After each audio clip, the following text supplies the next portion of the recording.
Hello guys, ito yung sinasabi nilang cactus. Yung Arabic? Bashumi. Ayan o. Ito binalatan na nila dahil ang mahal ng pagpapalat at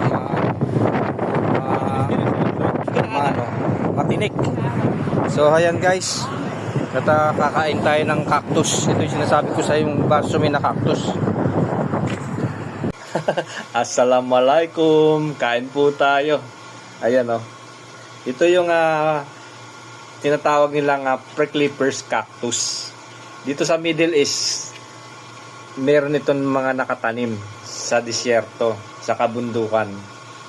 Tumutubo ito sa part ng yung forest at yung klima.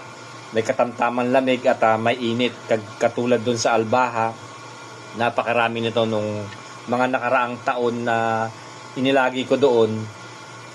Yung mga vlogs ko na ipinakita sa inyo. At kumukuha ako at umaakyat ako doon sa punuan ng nito. Lumalaki din ito. At ang kanyang katawan, ganyan malalaki. At pag kagaya ngayon, summer, ayan, napakadami nito. Pag winter ay magsisimula silang mamulaklak at pagdating ng summer, ayan, nag-umpisa na silang mamunga. Ayan o. Akala ninyo hindi kinakain itong cactus? Dito sa Middle East kinakain to at sa part of America, sa California at sa India, sa Mexico, ayan, napakarami nito guys. At ito din yung kinakain, yung pads niya. Sa mga nakaraang mga taon na binlogs ko, kumain ako ng pads. Ang sarap niya guys. Nga lang, ang lasa niya, para kang kumain ng hilaw na sampalok.